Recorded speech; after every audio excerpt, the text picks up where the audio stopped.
Lepo pozdravljeni. Kaj kmalu se bodo začeli dnevi Arnolda Tovornika v Selnici ob Dravi, zato imam danes tukaj dva zanimiva gosta, ki nam bosta malo več povedala ne samo o organizaciji teh dnev, ampak tudi o vsebini in spremljevalnem programu. Tako da je z nami Miha Krajnčević, direktor Hrama Arnolda Tovornika. Lepo pozdravljeni. Lepo pozdravljeni nazaj. In Vili Rezman, ki vodi prav poseben projekt znotraj teh dnevov Arnolda Tovornika. Lepo pozdravljeni. Pozdrav. Pa bova midva najprej pogledala, kaj dnevi Arnolda Tovornika prinašajo, kdaj se pravzaprav začnejo?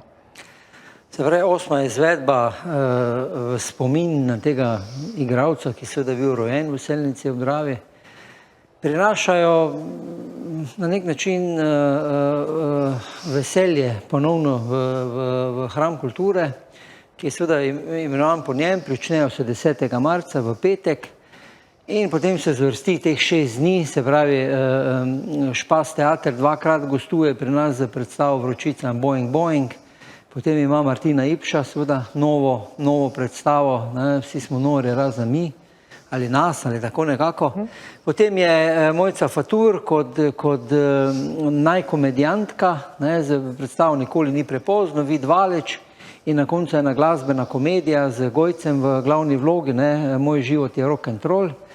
In na nek način je to tisti glavni del dogajanja, seveda je pa tu vedno dodajamo nekaj takega, kar je veliko nekih pisnih stvari, v tem primeru je zato seveda z nami Vili, ki bo več povedal o knjigi, ki jo na nek način želimo na te dneve predstaviti. Potem je seveda razstava risbe, ki bo tudi hkrati nastajala, vsak večer bo nastajala ena risba ali več teh, ki jih bomo potem razstavili. In pa seveda vedno dodajamo neki modul izobraževanja, kjer seveda računajoč na to, da bo nekoč v tem nekem prihodnem času mogoče nastal nek nov Arnold Tovornik v Selnici ob Dravi.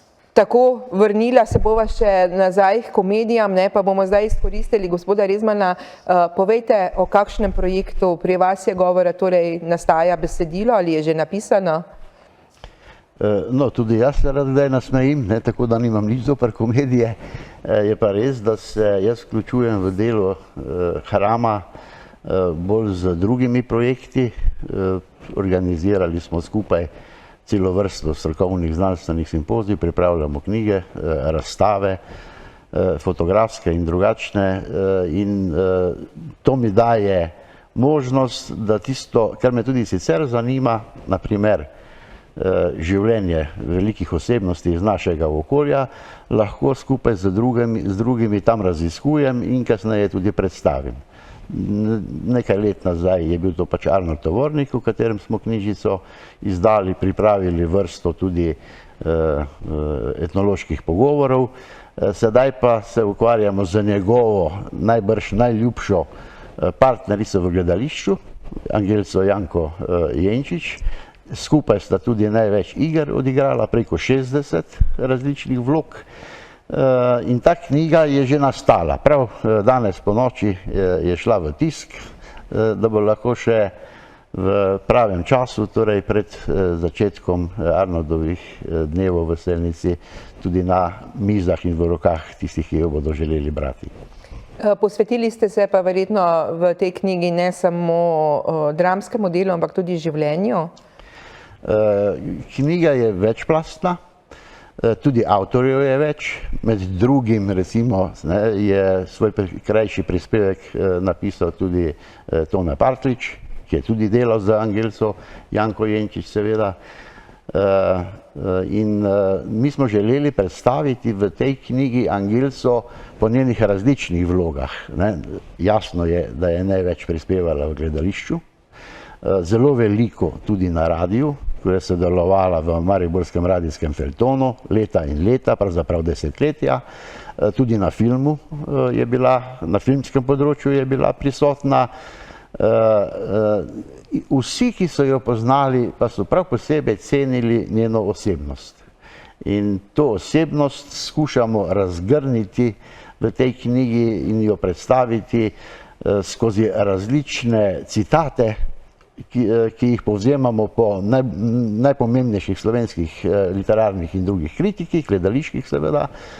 In kdor bo to knjižico bral, bo res dobil, tako jaz menim, vtis, da bere knjigo o eni gospe, ki je takšnega aristokratskega značaja, zmeraj do vseh dobra, tudi do družine, seveda, ki se je pa tako kot za svoje lastne otroke in družino razdajala tudi za gledališče. Ona je igrala tudi takrat, ko je bila najhuje bolna.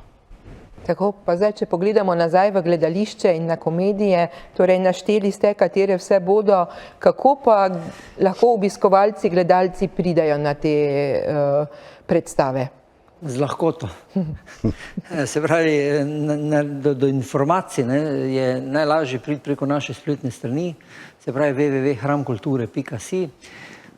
Tam potem dobijo praktično celoten vpogled v kje se dobijo vstopnice. To je seveda prodajni sistem mojekarte.si na vseh prodajnih njihovih mestih ali pa preko spleta, kar pomeni, da seveda dostop do teh vstopnic ni problematičen. Je pa cena tista, ki na nek način seveda odigra, po mojem, tu glavno vlogo, da tako rečem, ker je pa, se pravi, predvsej delamo na tem, da spodbujamo družinski obisk, kar pomeni, da če kupite 3 vstopnice in več, je ogled take predstave 13,5 €, kar pomeni, da je daleč najceneje v, da rečem, Sloveniji. Ogled teh predstav oziroma naših v celoti, sploh pa pri dnevih Arnolda Tovornika, zelo skrbimo, da na nek način peljemo to, kar je nam dano v statutih in v odlokih, v papirnati obliki, se pravi v smislu javne službe. Ogromno pa seveda tudi pripomorejo naši pokrovitelji in sponzorji, ki so to leto, moram reči, zelo radodarni in se na tem mestu seveda tudi zahvaljujem za to. Tako, ne nazadnje, torej možnost je priti na posamezne predstave ali pa skupaj, ne? Ja. Tako, odločitev je pa seveda od vsakega posameznika. Absolutno. Pa pričakujete zdaj glede na prejšnja leta, epidemiološka leta, da bo pa zdaj malo bolj polno? A seveda, ta statistika že govori v prid temu, da je, sicer še nismo na ravni leta 2019, ker ravno zdaj seveda so tudi tisti časi naših poročil, pa imamo to statistiko v glavi, kar pomeni, da smo seveda bistveno nad leti 20 in 21, ampak nismo pa še tam, kjer bi želeli biti. Ampak že lani na nek način se je poznalo to, da je porast obiskovalk in obiskovalcev, da je seveda zanimanje za predstave na splošno in za obiske v porastu in jaz seveda računam, da bomo na nek način kar precej polni. Tako. Evo, najlepša hvala, da ste prišla, naš čas se je iztekal, vaš se pa pravzaprav šele začenja, kajti na polno so priprave in kaj kmalu se bo tudi začelo dogajati. Hvala vam za povabilo in seveda vsem gledalkam in pa gledalcem povabilo, da se vidimo na dnevih Arnolda Tovornika.